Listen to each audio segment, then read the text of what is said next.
네, 오늘은 대림절 세 번째 주일 빛으로 오신 예수님이라는 제목으로 함께 말씀을 나눕니다. 빛은 하나님의 속성입니다. 창세기 1장에 보면 하나님이 천지를 창조하시면서 가장 먼저 말씀하신 것도 바로 빛이 있으라 였습니다. 빛을 만드셨다는 것은 세상을 시작하셨다는 의미고, 빛은 생명의 시작을 의미하기도 합니다. 우연하게도 예수를 믿지 않고 성경을 부정하는 과학자들도 이 생명의 시작을 바로 이 빛으로 설명하곤 합니다. 소위 말하는 빅뱅 이론이라는 건데요, 우주의 시작은 우주에서 큰 폭발이 남으로써, 그래서 그 폭발을 통해서 별이 생기고 또 단백질이 생기고 생명이 생기고 결국 사람이 됐다. 한 대학 교수가 나와서 하는 유명한 강의를 본 적이 있는데요, 그러면서 이렇게 문학적으로 마무리를 하더라고요. 그래서 우리는 다 별에서 온 사람들이다. 사람들이 감동을 받고 빅뱅 이론을 확실히 믿는 사람들을 볼 때마다 저는 참 신기한 생각이 듭니다. 그들이 볼 때는 성경이 신화 같고 창세기가 동화 같을진 모르겠으나, 제가 볼 때 빅뱅 이론을 믿는 사람들은 맹종적이다 하는 생각이 듭니다. 왜냐하면 시작을 설명하는데 폭발이라고 하는 것은 뭔가 폭발을 일으키는 동력, 에너지, 요인이 있어야 폭발이 되지 않겠습니까? 그걸 설명할 수 있는 과학적 이론은 없다는 거예요. 그럼에도 불구하고 그것을 과학적 사실인 양 인정하는 사람은 제가 볼 때는 그걸 믿는 것입니다. 그걸 믿는 것이지, 아무리 과학적인 이름으로 과학적이라고 하는 형식을 빌어온다 할지라도 우주의 시작, 생명의 시작을 설명할 수 있는 길은 아직 없다는 거예요. 그럼에도 불구하고 이들이 말하는 빅뱅 이론은 빛으로부터 시작한다는 것에서 공통점이 있습니다. 다만 아주 큰 차이점이 있는데요, 이러한 빅뱅은 우연히 일어났다는 거죠. 근데 이게 왜 문제냐 하면, 여러분, 우연히 일어난 사건을 통해서 생명이 만들어지고 그를 통해 긴 시간이 흘러 우리가 만들어졌다면 우리는 우연의 산물이라는 겁니다. 우연의 산물은 어떤 의미를 지닐 수 없습니다. 목적과 의미가 없기에 여기에는 우리가 생각하는 사랑, 진리 또는 영원이라는 것을 붙일 수가 없는 거죠. 반면 하나님이 말씀하시는, 하나님이 세상을 창조하시고 하나님이 우리를 만드셨고 하나님이 우리와 함께 하신다라고 하는 걸 믿는 사람에게는 우리가 창조된 이유와 목적과 의미도 발견할 수 있는 줄로 믿습니다. 그래서 잘 이해가 되지 않는다 할지라도 이 세상을 하나님이 창조하셨다는 것을 믿는 것은 우리 모두의 인생에 참으로 유익한 일이고, 우리가 어떤 고난과 어려움이 있다 할지라도 그것을 극복할 수 있는 힘이 되며, 성경을 진리로 믿는 우리 모두에게는 이 빛 되신 예수 그리스도가 어제나 오늘이나 내일도 필요한 줄로 믿습니다. 저는 오늘 이 빛 되신 예수 그리스도를 두 가지로 말씀드리려고 합니다. 하나는 바로 빛은 생명이다 라고 하는 것입니다. 예수님이 우리에게 빛을 비추어 주셨기 때문에 우리는 생명을 가지고 살 수 있는 줄로 믿습니다. 이 지구상에 있는 모든 동식물에게는 빛이 필요하지요. 태양빛이 필요합니다. 식물도 광합성을 합니다. 그것은 육체적인 걸 의미하는 거죠. 그러나 예수 그리스도의 빛이 우리에게 비춰지면 우리는 영생의 구원을 경험하고 하나님 나라의 영광된 빛의 자녀가 되는 줄로 믿습니다. 어둠을 물리치는 빛, 나는 세상의 빛이니 나를 따르는 자는 어둠에 다니지 않고 생명의 빛을 얻으리라. 여러분, 예수 그리스도가 우리의 생명의 빛임을 믿으시기 바랍니다. 생명의 빛을 우리에게 쬐어주셨고 우리에게 오셨으니 하늘의 영광을 버리고 나를 구원하시기 위해 이 땅에 오신 예수 그리스도는 우리에게 생명을 주셨고 영생을 주셨고 그 영생을 통해 우리를 이끌어 주시는 줄로 믿습니다. 또 하나의 의미는 진리입니다. 이 빛은 진리라고 하는 것이에요. 진리는 나의 정체를 드러나게 하고 이 세상의 온전한 태도와 방향을 알 수 있도록 이끌어줍니다. 여러분, 제가 질문을 하나 드립니다. 오늘 우리 예배드리고 있는 이 예배당 안에 먼지가 있을까요? 없을까요? 지금 내 눈앞에 먼지가 왔다 갔다 합니까? 안 합니까? 오늘같이 이렇게 두꺼운 옷 입고 오고 저렇게 온풍기를 틀었다는 건 이미 이 안에 먼지가 가득하다는 거예요. 다만 내 눈에 안 보이니까 우리가 이렇게 편하게 호흡을 하는 것뿐이죠. 그런데 글쎄요, 제 경험으로는 아침 햇살이 제일 이런 먼지를 잘 보이게 하는 것 같더라고요. 집에서도 아주 깨끗한 거실, 깨끗한 침실이라도 아침 7시, 8시, 9시에 들어오는 햇살이 있잖아요. 그 햇살에 이렇게 비추면 그 소파 위로, 침대 위로 먼지가 둥둥둥 떠다니는 게 보입니다. 깨끗한 집인데도 햇살이 비추면 먼지가 보여요. 물론 그 정도 먼지는 먹어도 우리 괜찮겠으나 눈에 보일 때는 확실히 느낌이 다르다는 거죠. 여러분, 우리의 심령에 진리의 빛 되신 예수 그리스도의 빛이 비추어지면 정체가 드러납니다. 나의 죄성이 드러나는 줄로 믿습니다. 나의 더러움, 나의 부패, 죽을 수밖에 없는 그런 나의 심각한 죄들이 예수 그리스도의 진리의 빛이 비추어지면 분명히 드러나는 거예요. 그 본질을 볼 때에 우리는 회개하게 됩니다. 내가 죄인임을 인정하고 회개할 때에 그때의 진정한 구원이 시작되는 줄로 믿습니다. 그래서 진리의 빛 되시는 예수를 만나는 것은 우리 인생을 변화시키는 일이라고 말할 수 있습니다. 예수를 만나기 이전과 이후가 다른 이유도 여기에 있어요. 예수님을 만나면 내가 보이는 거예요. 내가 얼마나 부족하고 내가 얼마나 더러운 존재인가가 분명하게 보입니다. 그렇게 회개를 하면 우리의 삶은 진리의 빛 되신 예수 그리스도를 따라 나의 태도와 방향이 달라지게 됩니다.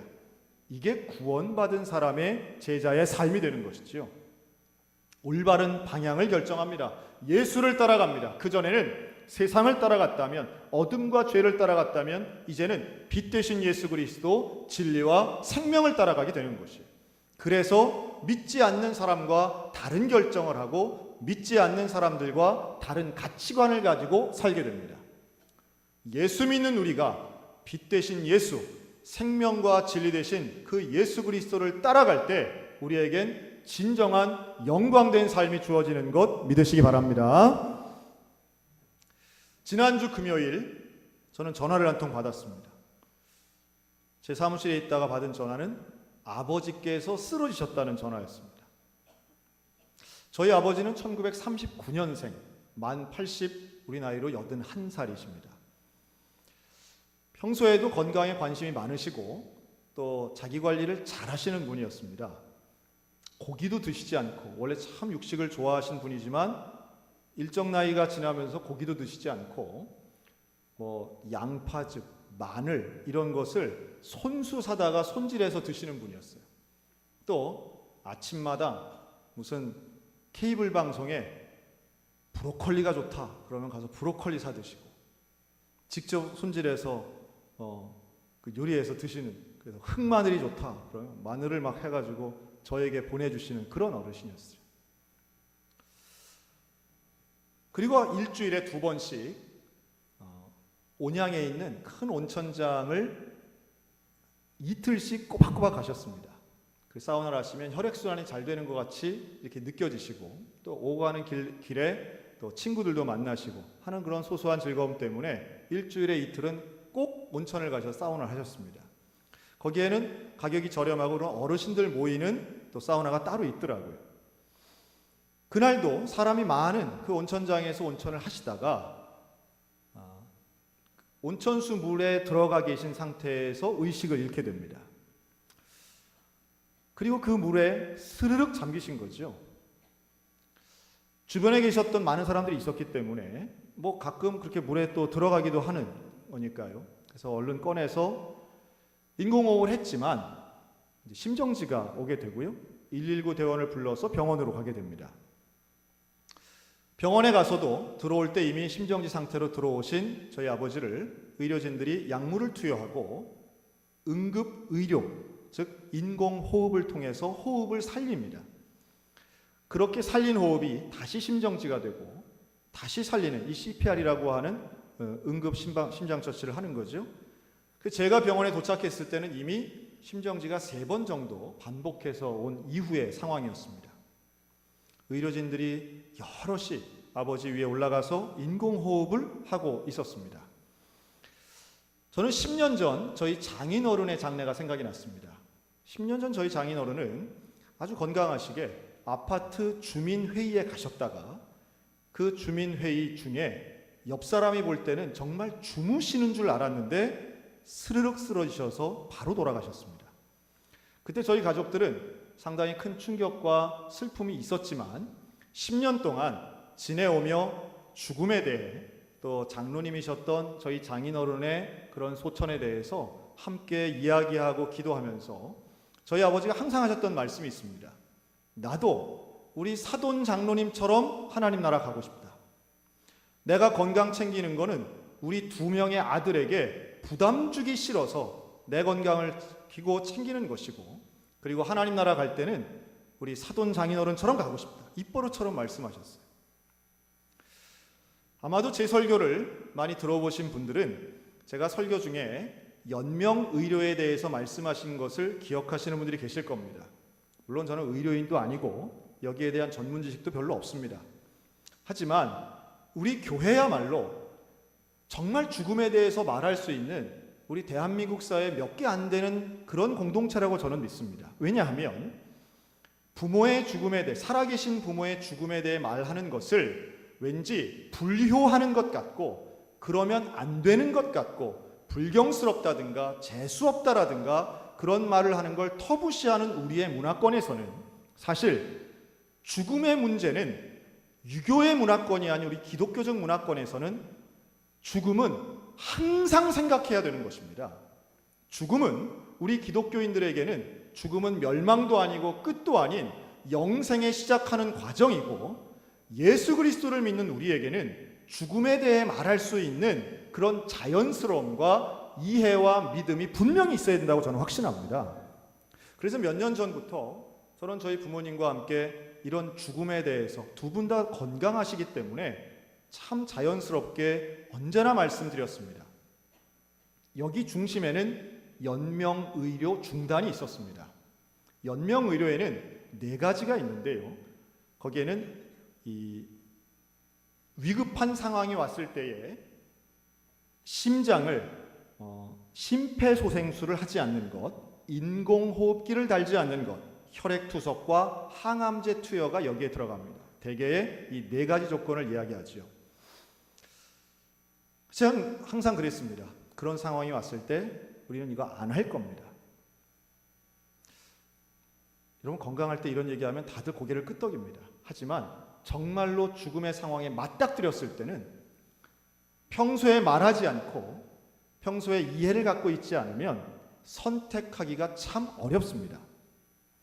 본인의 의사가 제일 중요하죠. 본인이 사전에 연명의료 결정의향서라는 것을 쓰게 됩니다.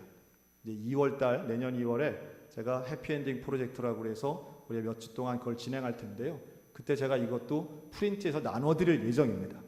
와, 우리 목사님 나 벌써 죽으라고 하네 할지 모르겠으나 죽음에 대한 이야기를 우리는 공론화해야 되고요. 가정 안에서 공론화하셔야 됩니다. 이 연명의료 결정의향서는 본인의 의사가 가장 중요합니다. 그런데 정작 중요한 순간엔 본인이 자기의 의견을 말할 수 없는 경우가 대부분입니다. 또 이것을 작성한다 할지라도 그때 당시에 보호자와 자녀들이 그 결정의향서에 무시하거나 그것을 숨기게 되면 효력을 발생하기가 참 어렵습니다. 또 하나의 중요한 요인이 있는데 그것은 전문 의료인, 즉 의사의 진단 소견입니다. 의사가 진단했을 때 이분은 소생 가능성이 없다라고 하는 그런 결정이 났을 때에 비로소 연명의료가 중단될 수 있습니다. 제가 그 병원에 갔을 때 응급실의 담당 전문의와 제가 만났습니다.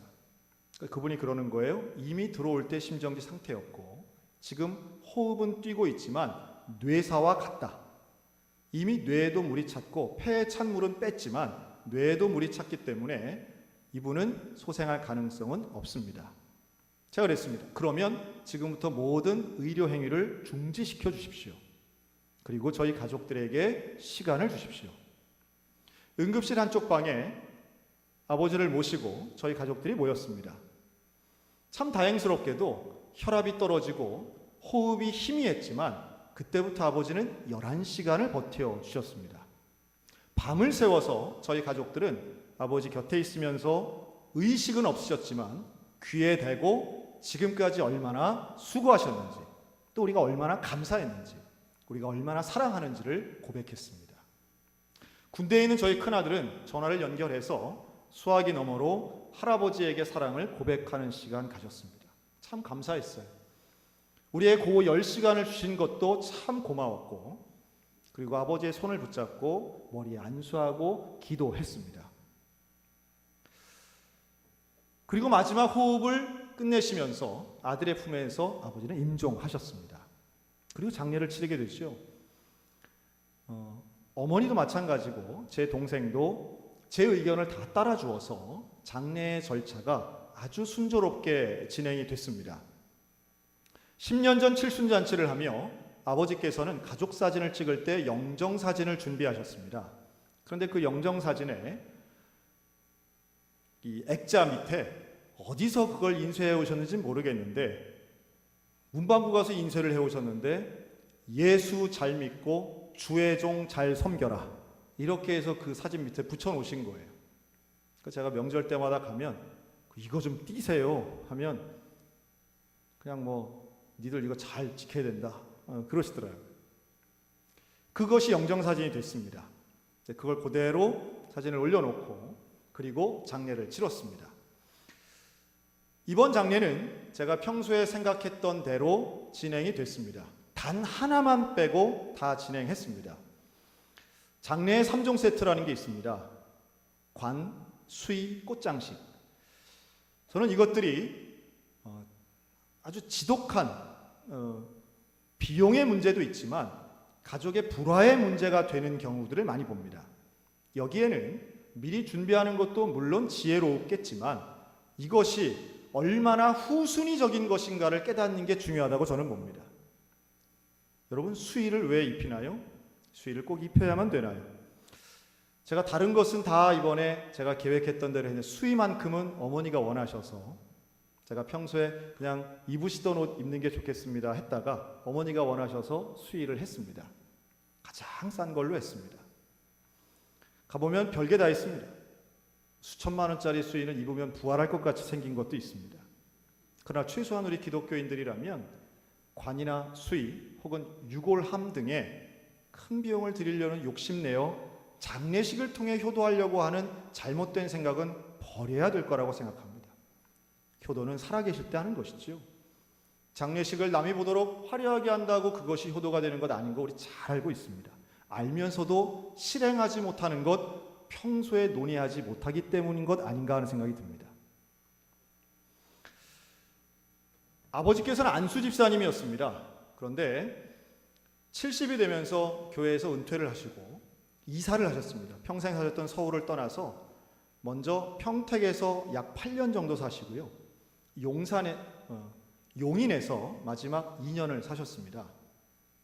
아들이 목사였기 때문에 그러셨는지는 모르겠는데 이사 가신 그 낯선 곳에서 교회를 정하실 때 아버지께서는 신기하게도 가장 작은 개척교회를 가셨습니다. 평생 한 번도 개척교회 다녀본 적이 없으신 분인데 가장 작은, 그래서 시작하는 교회를 어떻게 찾아가셨더라고요. 평택에서 다녔던 교회는 그 아파트에 있는 목사님 집에서 시작하는 교회였습니다. 유일한 성도였고 유일한 새벽 예배 출석 교인이었습니다. 그런데 하나님께서 참 신기하게도 특별한 은혜를 주셔서 그 교회가 성장하기 시작했습니다. 1년에 50명, 2년에 100명, 3년에 150명, 4년에 200명이 되는 거예요. 제가 가끔씩 갈 때마다 세상에 아직 이런 교회가 다 있네. 그 교회가 5년 차가 되었을 때는 CBS, CTS에 그 교회 성장 사례가 소개될 정도였습니다. 그래서 어머니와 아버지가 그 교회가 결국 상가를 사고 또 상가 2개 층을 사고 했을 때에 그 교인이 늘어나는 게 너무도 기뻐서 의자 300개를 헌납하신 적도 있습니다. 지금 그 교회는 대지를 사고 큰 성전을 건축 중에 있습니다. 8년의 세월을 마치고 용인으로 이사 오셨는데 용인에 있는 새로 지은 아파트 단지로 전세로 이사를 가셨습니다. 거기서도 마찬가지로 처음 시작하는 상가의 개척교회를 가셨어요. 이 교회는 우리 교단 교회고 제 후배 목사님이 개척을 하신 교회입니다. 그리고 그 교회의 첫 번째 등록교인 역시 저희 아버지셨습니다. 그런데 이 교회에도 하나님이 또 한 번 특별한 은혜를 주셔서 이 교회가 작년 추석부터 예배를 드렸는데요. 1년 만에 교인이 100명이 넘는 교회가 됐습니다. 하여튼 제가 알기로는 우리 기독교 대한 성결교회 최근 30년 역사에 소양제일교회를 제외하고는 1년 안에 100명 된 건 이 교회뿐인 것으로 제가 알고 있어요. 아직 알려지지 않았습니다. 아직 사람들이 잘 몰라요. 그래서 제가 만나는 사람마다 그 동행교회 이야기를 많이 하고 다닙니다. 자, 그런데 이 성장은 아주 특별한 사례이기 때문에 사실 그것은 제가 말씀드리려는 주제가 아니에요. 이번 장례 때 그 2개 교회에 목사님과 교인들이 다 오셨습니다. 오셔서 그 누구보다 아버지를 기억하고 추모하며 가장 많은 눈물을 흘려주셨던 분들이 바로 그 2개 교회의 성도들이었습니다. 이번 장례에 저희 가족은 12번의 예배를 드렸습니다. 그 중에 우리 소양교회가 가장 많이 오시고 또 2번이나 오셔서 예배를 드렸죠. 그런데 그 12번의 예배를 5개 교회가 함께 나누어서 예배를 드렸는데요.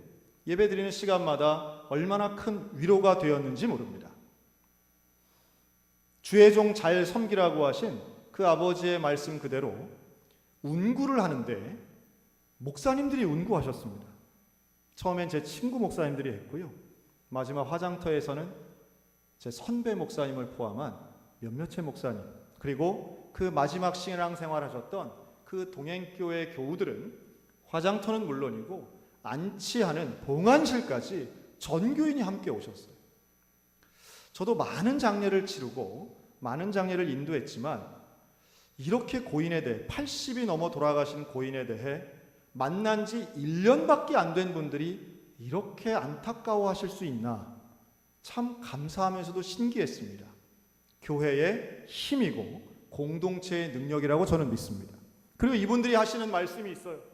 저는 다 처음 보는 분들인데요. 이분들이 저를 보고 다 알아보시고 놀랍게도 이분들 그분의 많은 분들이 저한테 뭐라고 인사하느냐 하면 매주마다 목사님 설교를 들었습니다.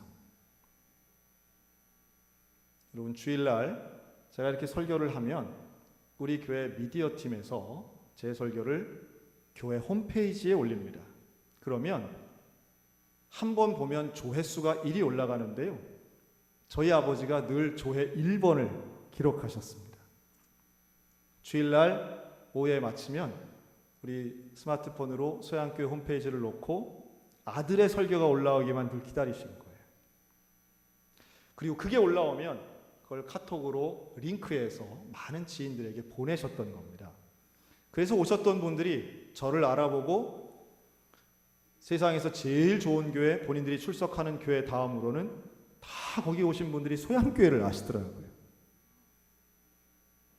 참 감사하기도 하고, 또 하나는 제가 아는 저희 아버지와 마지막 10년을 함께 신앙생활했던 신앙의 동지들이 기억하는 저희 아버지가 조금 다른 면이 있으시더라고요.